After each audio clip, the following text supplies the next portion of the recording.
नमस्कार। आप सभी को और विश्व भर में फैले भगवान बुद्ध के अनुयायियों को बुद्ध पूर्णिमा की बैसाख उत्सव की बहुत बहुत शुभकामनाएं। ये मेरा सौभाग्य है कि मुझे पहले भी इस पवित्र दिन पर आपसे मिलने, आप सभी से आशीर्वाद लेने का अवसर मिलता रहा है। 2015 और 2018 में दिल्ली में और साल 2017 में कोलंबो में मुझे इस कार्यक्रम से जुड़ने का, आपके बीच आने का मौका मिला था। हाँ, इस बार परिस्थितियां ही कुछ और हैं, इसलिए आमने सामने आकर के आपसे मुलाकात नहीं हो पा रही है। साथियों, भगवान बुद्ध का वचन है, मनो पुब्बम गमा धम्मा, मनोसेट्टा मनोमया, यानी धम्म मन से ही होता है, मन ही प्रधान है, सारी प्रवृत्तियों का अगुवा है। इसलिए आपका और मेरा मन का जो जुड़ाव है, उसके कारण सशरीर उपस्थिति की कभी उतनी महसूस नहीं होती। आपके बीच आना बहुत खुशी की बात होती, लेकिन अभी हालात हमें वो परमिट नहीं करते हैं और इसलिए दूर से ही टेक्नोलॉजी के माध्यम से आपने मुझे अपनी बात रखने का अवसर दिया। इससे बढ़कर के संतोष और क्या हो सकता है। साथियों, लॉकडाउन की इस विकट परिस्थितियों में भी वर्चुअल बैसाख बुद्ध पूर्णिमा दिवस समारोह, इसके इस आयोजन के लिए अंतर्राष्ट्रीय बौद्ध संघ प्रशंसा के पात्र है। आपके इस अभिनव प्रयास के कारण ही इस आयोजन में विश्व भर के लाखों अनुयायी एक दूसरे के साथ जुड़ रहे हैं। लुम्बिनी, बोधगया, सारनाथ और कुशीनगर के अलावा श्रीलंका के श्री अनुराधापुर स्तूप और वासुदेवा मंदिर में हो रहे समारोहों का इस तरह एकीकरण कितनी अद्भुत कल्पना है, कितना सुंदर दृश्य है। हर जगह हो रहे पूजा कार्यक्रमों का ऑनलाइन प्रसारण होना अपने आप में अद्भुत अनुभव है। आपने इस समारोह को कोरोना वैश्विक महामारी से मुकाबला कर रहे पूरी दुनिया के हेल्थ वर्कर्स और दूसरे सेवा कर्मियों के लिए प्रार्थना सप्ताह के रूप में मनाने का संकल्प लिया है। करुणा से भरी आपकी इस पहल के लिए मैं आपकी सराहना करता हूं। मुझे पूरा विश्वास है कि ऐसे ही संगठित प्रयासों से हम मानवता को इस मुश्किल चुनौती से बाहर निकाल पाएंगे, लोगों की परेशानियों को कम कर पाएंगे। साथियों, प्रत्येक जीवन की मुश्किल को दूर करने के संदेश और संकल्प ने भारत की सभ्यता को, संस्कृति को हमेशा दिशा दिखाई है। भगवान बुद्ध ने भारत की संस्कृति और इस महान परंपरा को बहुत समृद्ध किया है। वो अपना दीपक स्वयं बने और अपनी जीवन यात्रा में दूसरों के जीवन को भी प्रकाशित करते रहे। और इसलिए बुद्ध किसी एक परिस्थिति तक सीमित नहीं है, किसी एक प्रसंग तक सीमित नहीं है। सिद्धार्थ के जन्म, सिद्धार्थ के गौतम होने से पहले और उसके बाद इतनी शताब्दियों में समय का चक्र अनेक स्थितियों, परिस्थितियों को समेटते हुए निरंतर चल रहा है। समय बदला, स्थिति बदली, समाज की व्यवस्थाएं बदली, लेकिन भगवान बुद्ध का संदेश हमारे जीवन में निरंतर प्रवाहमान रहा है।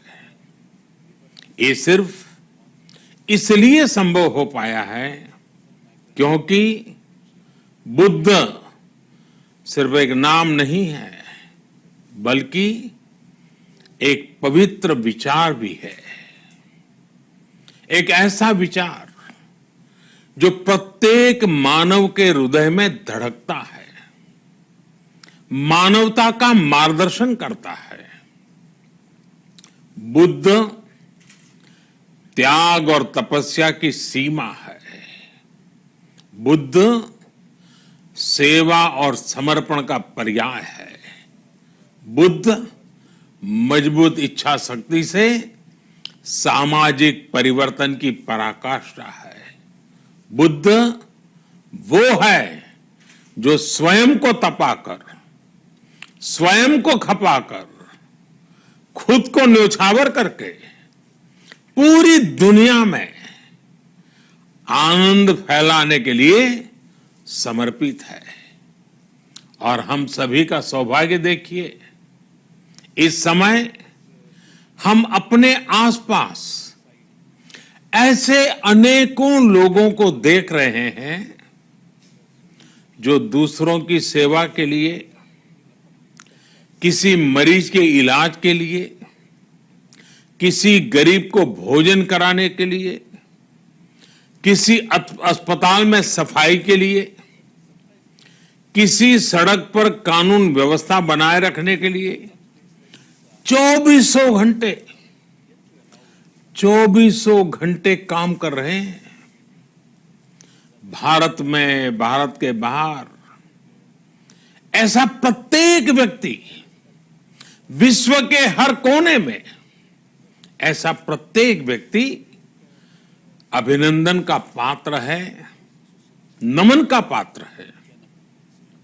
साथियों, ऐसे समय में जब दुनिया में उथल पुथल है, कई बार दुख, निराशा, हताशा का भाव बहुत ज्यादा दिखता है, तब भगवान बुद्ध की सीख और भी प्रासंगिक हो जाती है। भगवान बुद्ध कहते थे कि मानव को निरंतर ये प्रयास करना चाहिए कि वो कठिन स्थितियों पर विजय प्राप्त करे, उनसे बाहर निकले।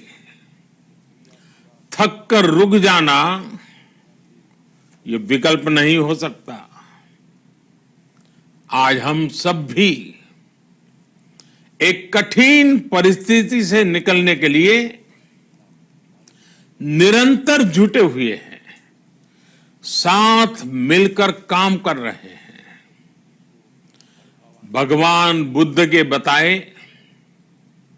चार सत्य यानी दया, करुणा, सुख दुख के प्रति समभाव और जो जैसा है उसको उसी रूप में स्वीकारना, ये सत्य निरंतर भारत भूमि की प्रेरणा बने हुए है। आज आप भी देख रहे हैं कि भारत निस्वार्थ भाव से बिना किसी भेद के अपने यहां भी और पूरे विश्व में कहीं भी संकट में घिरे व्यक्ति के साथ पूरी मजबूती से खड़ा है। लाभ हानि, समर्थ असमर्थ से अलग हमारे लिए संकट की ये घड़ी सहायता करने की है। जितना संभव हो मदद का हाथ आगे बढ़ाने की है। यही कारण है कि विश्व के अनेक देशों ने भारत को इस मुश्किल समय में याद किया और भारत ने भी हर जरूरतमंद तक पहुंचने में कोई कसर नहीं छोड़ी है। भारत आज प्रत्येक भारतवासी का जीवन बचाने के लिए हर संभव प्रयास तो कर ही रहा है, अपने वैश्विक दायित्वों का भी उतनी ही गंभीरता से पालन कर रहा है। साथियों, भगवान बुद्ध का एक एक वचन, एक एक उपदेश मानवता की सेवा में भारत की प्रतिबद्धता को मजबूत करता है। बुद्ध भारत के बोध और भारत के आत्मबोध दोनों का प्रतीक है। इसी आत्मबोध के साथ भारत निरंतर पूरी मानवता के लिए, पूरे विश्व के हित में काम कर रहा है और करता रहेगा। भारत की प्रगति हमेशा विश्व की प्रगति में सहायक होगी।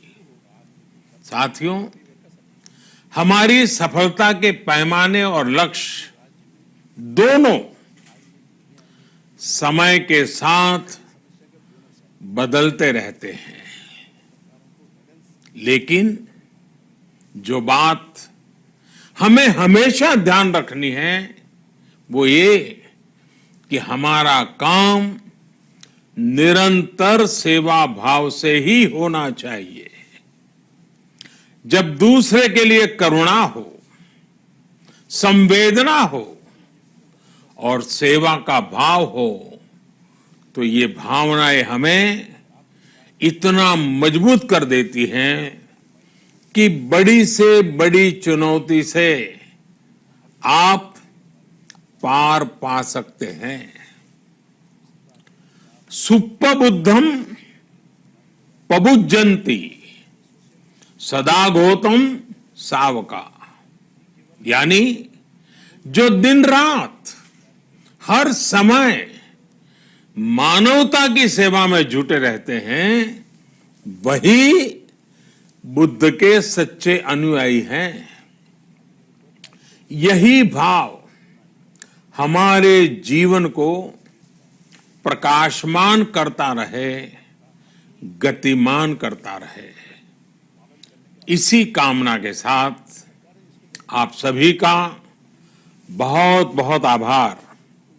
इस मुश्किल परिस्थिति में आप अपना, अपने परिवार का, जिस भी देश में आप हैं वहां का ध्यान रखें, अपनी रक्षा करें और यथासंभव दूसरों की भी मदद करें। सबका स्वास्थ्य उत्तम रहे, इसी मंगल कामना के साथ मैं मेरी वाणी को विराम देता हूं। धन्यवाद। सर्वमंगलम।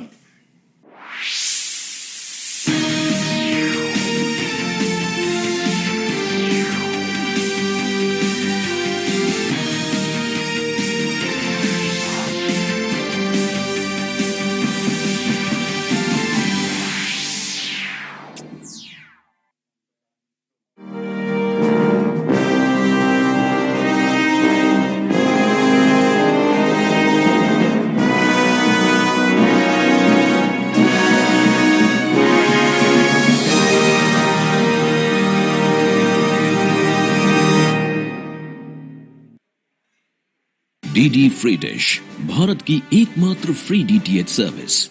अब देखिए आपके अपने पसंदीदा channel DD news channel number 1 पर, डीडी नेशनल चैनल नंबर 2 पर, डीडी भारती चैनल नंबर 60 पर और डीडी इंडिया चैनल नंबर 84 पर। डीडी फ्री डिश, मनोरंजन का संसार सीधे आपके द्वार।